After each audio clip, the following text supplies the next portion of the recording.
শবে বরাত নিয়ে কাজী ইব্রাহিমের উপব্যাখ্যা।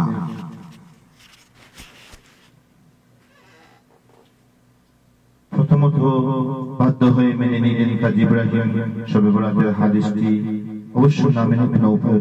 যেটা মধ্য শাবান রজনী, এটাকে হাদিসের ভাষায় বলা হয়েছে লাইলাতুন নিসফি মিন শাবান, মধ্য শাবান রজনী। এখানে হযরত আবু বকর সিদ্দিক রাদিয়াল্লাহু আনহু, আবু হুরায়রা রাদিয়াল্লাহু আনহু, আবু সালাবা আল খুশানি, আউফ ইবনে মালিক, আয়েশা সিদ্দিকা রাদিয়াল্লাহু আনহা, মুআজ ইবনে জাবাল, মোট 8 জন সাহাবী থেকে একটি হাদিস এসেছে। নাসিরউদ্দিন আলবানী এবং অন্যান্য হাদিস বেত্তাগণ বিভিন্ন সূত্রে এটাকে গবেষণা করে বলেছেন এই হাদিসটি সহিহ। সে হাদিসটি হলো ইন্নাল্লাহা লা ইয়াত্তালিউ লাইলাতান নিসফি মিন শাবান ইলা খালকি, আল্লাহ তাআলা মধ্য শাবান রজনীতে তার সৃষ্টির দিকে তাকান। পরিশুদ্ধ হয়ে গেল মন গড়া গড়া বার্তা। শুনুন তাহলে, জাগ্রত হতে হবে না। এই রাতে জাগ্রত হওয়ার কোন হাদিস নেই সহিহ। এই রাত্রে নফল কোন ইবাদত করার কোন সহিহ হাদিস নেই, বানোয়াট ভুয়া কথা। এই রাতে জাগ্রত হওয়া, নফল ইবাদত করা সবই নাকি বানোয়াট ভুয়া? আস্তাগফিরুল্লাহ।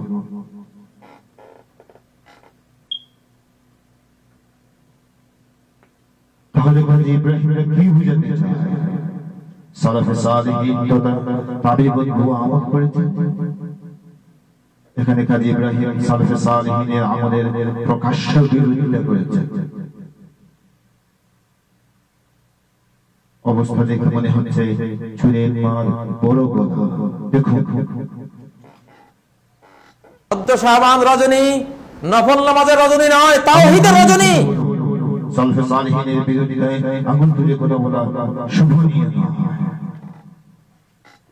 জেনে নিন শবে বরাতে তাবিঈনের আমল কি ছিল।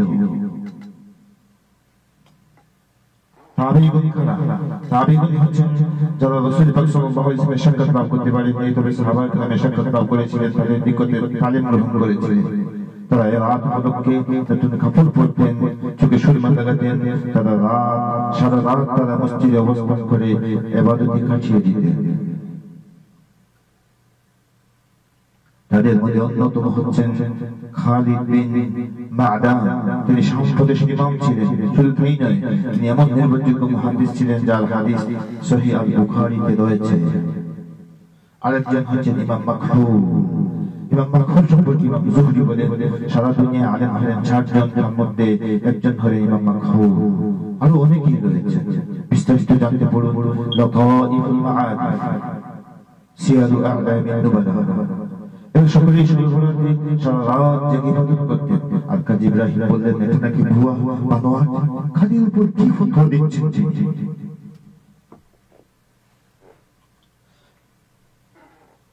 এবারে কি ফতোয়া জেনে নিন।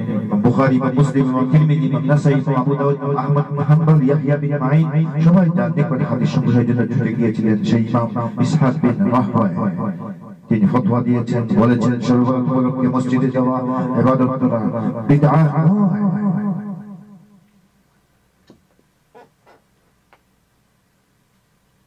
দেখুন লাতাইফুল মাআদ পেজ নাম্বার 263। এরপর শুনুন অন্য একটি ফতোয়া। কাজী ইব্রাহিমের প্রাণের স্পন্দন, যার কিতাব কাজী ইব্রাহিম বিন ডাক পড়ে থাকেন, উনি হচ্ছেন তাদের শাইখুল ইসলাম ইবনে তাইমিয়া।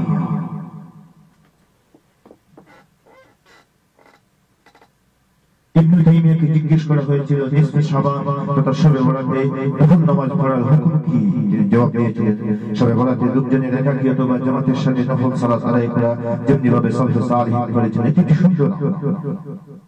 সকল সালাফে সালিহিনের আমল এবং বিখ্যাত ইমামদের ফতোয়ার পরে এখন যদি কাজী ইব্রাহিমরা বলে এই আমল ভুয়া, বানোয়াট, আপনি বলুন কতটা বিশ্বাস করবেন? এরপর দেখুন তিনি কি করলেন।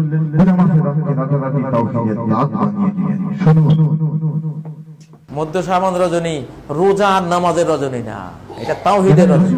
আল্লাহ ইসলাম বলেছেন এরাত মানে মাগফিরাত। এরাতে মুশরিক হিংসুকরা সবাইকে আল্লাহ ক্ষমা করে দেন। সেখানে কাজী ইব্রাহিম বললেন এটা তাওহীদের না। বন্দিগি করতে গিয়ে অবশেষে কার সাথে বন্দিগি করলেন তিনি? একজন আলেম এমন অপব্যাখ্যা করতে পারেন একজন আলেমের মতো ব্যাখ্যা করতে পারে